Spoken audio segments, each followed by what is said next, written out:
premise is that the U.S. has sort of succeeded its place as a global superpower, sort of this end of history thing, and embraced communist China. And now communist China is on the rise. Right. Well, first of all, thanks for having me here. It's a real honor to be back with you guys in your secret location. My co-author, Dr. Brad Thayer, and I was really an honor to work with him. But our thesis is that we, the American national security community, failed to do our duty, which was to recognize threats as they were emerging. And in this case, it was the People's Republic of China. And, if you go back to World War II, the 1947 National Security Act directed the creation of the Pentagon, right? And the creation of the Department of Defense and Central Intelligence Agency. And it was all kind of a post-World War II, okay, we've got attacked on December 7th, and we didn't see that coming. It cost us dearly, 5 years of war, thousands and hundreds of thousands and millions of dead around the world, and we don't want to go through that again. So we're going to organize ourselves to not be surprised again. And then that same organization fought and won a Cold War against the Soviet Union. Mm-hmm. And as that event occurred, and you mentioned the end of history, when the wall came down and all that happened in 89 and 91, in that period, we basically believed this thesis by Francis Fukuyama that the end of history had occurred and that the democracy had won and there was nothing left for us to do but just to enjoy the fruits of our labor, if you will. And what we forgot is that communism never rests. And that communism never sleeps. And as we talked earlier about in the Navy, rust never sleeps. Mm-hmm. Rust is always on a ship. You'll always have to get after it. You can never let your guard down. But we did when it came with China. And so we didn't perceive that the Chinese Communist Party and what their goal was, their strategic goal, was to displace the United States and put themselves in position of power, global power. Right. When you say we, because you were doing naval intelligence, and you must have seen some of these threats rising, in your work, right? Right. Well, we did, and I did in my career, and I, tried to be as vocal as I could about warning. But I think what we bring out in the book is that there were other people back in the early 90s that were making these warnings. Guys like Bill Triplett and others that we call Bill out in the book for that and what he did. And he had written a book himself with his co-author, and that was out there, and people ignored those threats. And we document how the intelligence community failed in what we call this thing of threat deflation. But before we get into threat deflation, we have to say that we basically bought into this idea mentally that there was no threat, and then we failed to prepare. You can't prepare for something you don't think is a threat. So that it was one problem, but it had two sides of it, which is we didn't perceive the PRC to be a threat. As such, we didn't prepare for it. So now here we are 50 years later, and they're threatening. They're an existential threat to the United States and freedom. So at what point did Communist China become a threat? Because I think a lot of people only became aware of the issue maybe COVID time? Right. Was it always, was it like as soon as the Soviet Union fell, that was when it was a threat? Was it always a threat? Was it only a threat after got access to the WTO and got free favored nation trade status with the U.S.?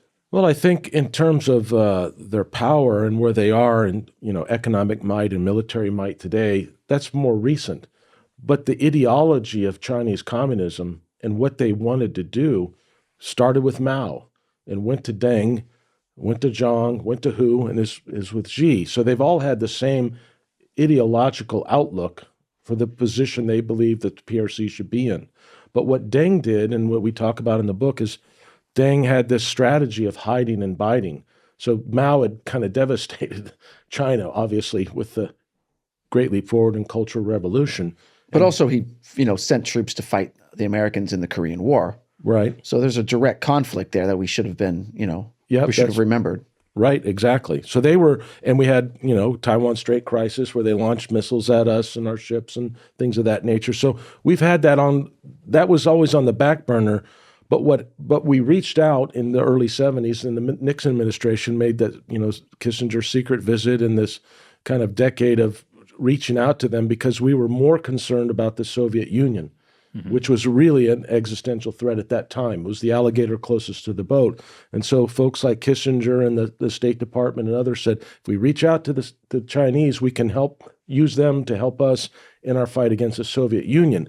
And while that made sense back in 1971, 1979, you go a decade later, and there's these, it's becoming clear that China has different designs, but we have been bought off by this hide and bide strategy. Deng's brilliance was understanding America better than we understood China. And he understood our avarice and he understood our greed. He understood that he could capture our elites. So he basically infiltrated our system, our government, our Wall Street, every element of the American system. He was able to buy off people, not through direct bribery, but through this enticement of, if you come to China, especially Wall Street, you can sell your widget for $1 to a billion people. Huge market, yeah. Right. So, and we talked to people that had businesses and or not businesses, but people had business interests in China, and it was very clear that was the mindset early on. So initially, it was a national security reason that we switched from Taipei to Beijing. And then it became an economic reason. But by the 90s, there was people in Washington, guys like Triplett, that were saying, hey, this is not good. China's got malign intentions. But along that time, you had the Clinton administration that ended up separating human rights from the most favored nation trading status.